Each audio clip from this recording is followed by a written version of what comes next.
Salut à tous, très heureux de retrouver le chemin du Camping Paradis d'Eda et de pouvoir échanger avec l'un des artistes présents sur la tournée au Paradis des Stars, en tandem avec Noémie Garcia. Bonjour Michelangelo Locante. Bonjour à vous tous de la radio et même les autres. Voilà. Alors, je te propose d'échanger sur ton tube de 2009, Tatoue-moi, qui était le premier single extrait du spectacle Mozart l'Opéra Rock. À l'époque, tu étais heureux d'interpréter cette belle chanson pop-rock. Oui, parce que même si vous aviez vécu le derrière les coulisses, donc quand on a construit vraiment, parce que l'originalité de Mozart l'Opéra Rock, ça a été surtout que tous les interprètes étaient spectateurs de la construction du bâtissement, comment on dit, de bâtissement, de la battitude. Voilà, exactement. De la battité, de la battance. De la batouillance, ok, non, je rigole, de Mozart l'Opéra Rock. Donc quand ils ont bâti Mozart l'Opéra Rock, nous on était là, on regardait tout. Et donc du coup même dans la création des chansons, de la finalisation des chansons, on était présents. Et donc je me rappelle que ce titre, personne n'en voulait. Et c'était un titre totalement ovni. Et tout le monde croyait qu'on allait se casser la gueule. Et c'est là que j'ai appris, en regardant les compositeurs aussi fiers, et qui disaient il faut un titre étrange, ovni, pour lancer ce spectacle, parce qu'on parle d'un personnage ovni. Il ne faut pas juste une belle chanson, jolie, de pop rock comme ça. Et donc du coup ils ont eu raison, parce qu'on est resté 5 semaines, je crois, numéro 1, donc c'était un pari gagné. Voilà. Et ce côté irrévérencieux aussi, un peu érotique, ça te plaisait ? Mais bien sûr, déjà l'érotisme, c'est la vie. Oui, c'est la vie, même si les gens le nient. Et même l'amour, vous savez, l'amour, c'est beaucoup de choses que les gens nient aussi. Donc du coup, j'étais très content de faire partie d'un projet décalé. Quand ils l'ont construit, je croyais qu'il n'allait pas être décalé. Après, j'ai compris qu'il allait être quand même décalé.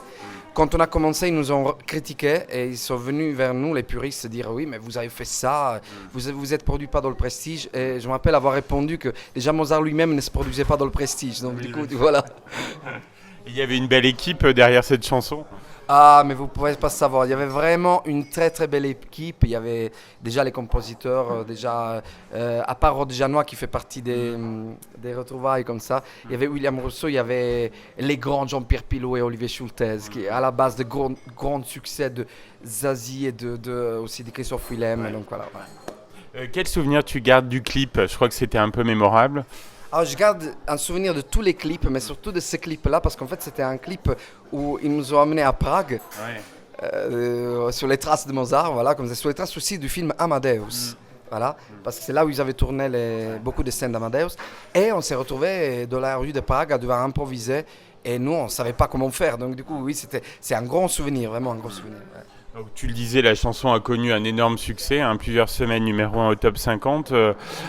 C'était énorme, j'imagine que tu n'attendais pas à un tel succès. Non, moi je pense que quand on est honnête comme ça, on se focalise sur son propre travail. Et c'est juste quand on lève la tête qu'on se rend compte que ça pense à du succès. Nous, on a suivi beaucoup les instructions de nos producteurs qui nous ont dit de se concentrer au maximum sur le travail. Et je pense que quand tu penses à tous les détails et que tu fais attention et qu'après d'avoir le track, comme on appelle le track, tu as la concentration avec le track qui va avec, ben là tu peux faire des belles choses. Et moi je pense qu'on s'est tellement concentré sur le projet qu'à bout d'un moment le succès est arrivé. Voilà. Alors quelles conséquences a eu ce succès sur ta vie, toi, sur ta carrière ? Ben, moi, il a gravé mon nom dans la vie quotidienne des Français. Et ça, je crois que vous ne pouvez pas imaginer ce que ça veut dire pour un Italien. Moi, mes parents, ils rêvaient de Paris, en Italie, donc je viens vraiment d'Italie. Et quand j'ai réussi à montrer ça à mes parents, c'était très important pour moi. C'est très important. Donc, ce projet m'a tout donné, en fait. Ça m'a donné ça m'a légalisé dans le monde de la musique. On se sent toujours des impostures dans le monde de la musique. Tant que quelqu'un ne te donne pas, et même après, tant que quelqu'un ne te donne pas une médaille pour ce que tu as fait. Donc, du coup, là, c'était ma médaille, voilà. Mais j'ai jamais été sur un petit nuage, ça c'est sûr. J'ai toujours... pas de grosse tête. Voilà, toujours été concentré. Quand les gens venaient, quand les journalistes comme toi venaient me disaient « Alors, Michelangelo, tu es sur un petit nuage ?» comme ça. J'ai dit « Ben non, pas du tout en fait. C'est le résultat de beaucoup de travail. Et encore, j'ai peur de ce qui va arriver après. Il faut que je me concentre, voilà. » Tu as toujours autant de plaisir à l'interpréter sur scène. Il n'y a pas de lassitude Oui, déjà parce que c'est un personnage que tu peux beaucoup explorer. Je ne vais pas vous apprendre qu'il y a différentes façons et différents personnages. Et il y a différentes donc, façons de les interpréter. Et explorer ce personnage, c'est beaucoup de facettes, beaucoup de nuances. Et donc on peut aller très loin. Donc non, je me suis jamais lassé de faire ce personnage. Et ce n'est pas de l'hypocrisie de télévision. Ça se sent, ça se sent. Voilà, je réponds vraiment au public. Ouais. Je ne me suis jamais cassé quoi que ce soit en train de faire Mozart et ce personnage-là. Ouais. Bon, on imagine que la chanson sera au programme de votre concert avec Noémie, donc au Camping Paradis d'Eder. Oui, alors Camping Paradis pour nous c'est vraiment une aventure très particulière, assez sauvage parce que en fait on nous met sur des petites scènes, donc on s'imaginait que c'était plus facile, et ben non, c'est plus difficile. Oui.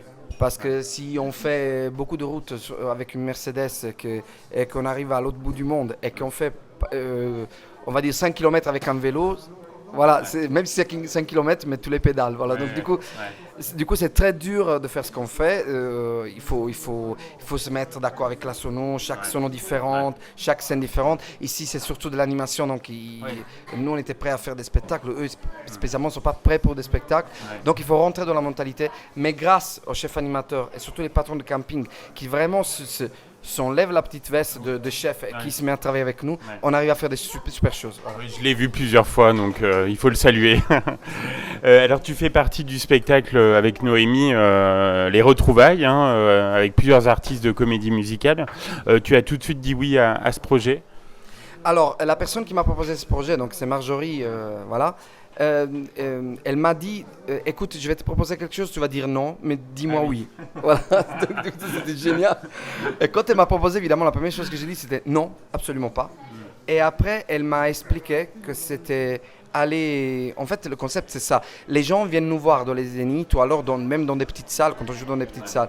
Mais là, c'est différent, c'est nous qu'on y va. En fait, c'est nous qu'on va chez eux en vacances. Et donc, ils ne sont pas prêts. Il y a beaucoup de personnes qui ne nous connaissent pas non plus. Et donc, là, on va se proposer. Et ça, c'est toujours ça. Quand un artiste doit prouver qui il est et ce qu'il est. Parce que sinon, on ne devient qu'un nom et que des compliments pas sentis, pas argumentés. Donc, voilà. Est-ce que tu es toujours en décalage avec l'actuel business de la musique tu avais reproché aux maisons de disques notamment leur frilosité. Oui, je suis énormément en décalage. D'ailleurs, j'ai dû attendre de m'entourer de gens très intéressés à la musique comme moi. Parce que la musique ne peut pas être seulement business. En plus, moi je suis un mec qui est très conscient qu'il faut faire des choses qui sont potables au public, au commercial. Donc je suis même disposé à faire des jolis compromis parce que la vérité, et c'est même le secret du succès de Mozart l'Opéra Rock, c'est que plusieurs cerveaux ensemble, plusieurs bras ensemble font des grands projets. Donc il faut s'enlever de la tête que l'artiste tout seul, il doit faire des merveilles comme ça. Non, personne ne fait des merveilles tout seul. Voilà. Et tout est difficile à faire. Mais oui, je suis en décalage avec le système parce que je n'aime pas la musique française actuelle. Je n'aime pas ce qui se passe en France. Je n'aime pas ce qui est proposé. Et je pense qu'il ne faut jamais s'éloigner trop de l'art ou alors du vrai travail de musique. Même quand on est dans le commercial, il y a des gens qui font des super albums comme Billie Eilish, Dua Lipa, comme ça. On pourrait très bien défier des hits au niveau... Il ne faut pas faire la petite pop, la petite funk, la petite blues, le petit blues. Il faut arrêter avec ça. Il ne faut pas faire des choses en petit. Voilà. Donc le jour, là je suis en train de faire un album, en ce moment c'est avec Eric Serra, donc voilà, parce que voilà, on se rencontre, même si c'est un grand monsieur, il a accepté de travailler avec moi parce que justement il y avait une rencontre dans les opinions en fait. Oui, il y a une vraie osmose artistique entre vous deux. Oui, il faut même arrêter de faire des duos inutiles entre les artistes juste pour manipuler le public. Je veux dire, on fait un duo quand on a une rencontre.